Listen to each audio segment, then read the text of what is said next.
बिस्मिल्लाहिर्रहमानिर्रहीम। अस्सलाम वालेकुम दोस्तों, आज हम पढ़ेंगे कंजुगेटेड मॉलिक्यूल को। तो चलो बढ़ते हैं लेक्चर की तरफ। सबसे पहले हम इनकी डिफिनीशन की बात करते हैं।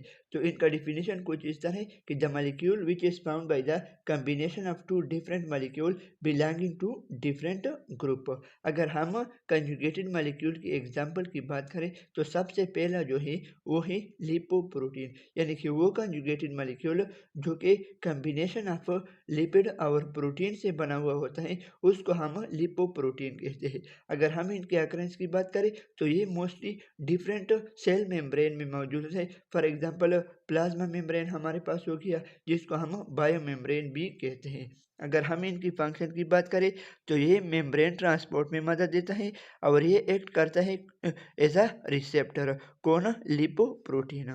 इसके बाद है हमारे पास न्यूक्लियोप्रोटीन, यानी कि वो कंजुगेटेड मॉलिक्यूल जो कि न्यूक्लिक एसिड और प्रोटीन से बना हुआ होता है, उस कंजुगेटेड मॉलिक्यूल को हम न्यूक्लियोप्रोटीन कहते हैं।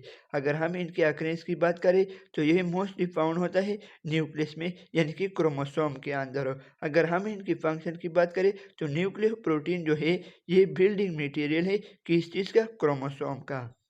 इसके बाद है हमारे पास ग्लाइकोलिपिड, यानी कि कार्बोहाइड्रेट प्लस लिपिड से बना हुआ कंजुगेटेड मॉलिक्यूल को हम क्या कहते हैं? ग्लाइकोलिपिड्स कहते हैं। अगर हम इनके अक्रेंस की बात करें तो ये मोस्टली मौजूद होता है सेल मेम्ब्रेन में और मुख्तलिफ ब्रेन सेल्स में भी ये मौजूद होता है। अगर हम ग्लाइकोलिपिड की फंक्शन की बात करें तो इनका मेन फंक्शन ये है कि ये स्ट्रक्चरल और सेंसिटिव कंपोनेंट है किस चीज़ का? प्लाज्मा मेम्ब्रेन का।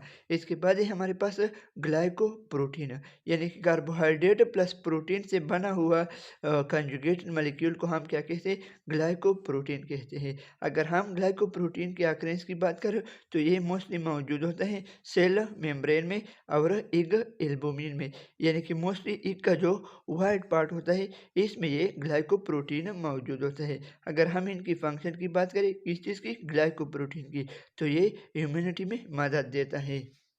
आज हमने क्या पढ़ा, एक बार फिर से रिव्यू करते हैं। सबसे पहले हमने कंजुगेटेड मॉलिक्यूल को पढ़ा, फिर कंजुगेटेड मॉलिक्यूल की डिफिनीशन को पढ़ा। इसके बाद हमने कंजुगेटेड मॉलिक्यूल के एग्जांपल्स को पढ़ा। एग्जांपल में हमारे पास सबसे पहला जो था वो था लिपोप्रोटीन, यानी कि लिपिड प्लस प्रोटीन से बना हुआ कंजुगेटेड मॉलिक्यूल को हमने कहा कि उसको हम लिपोप्रोटीन कहेंगे।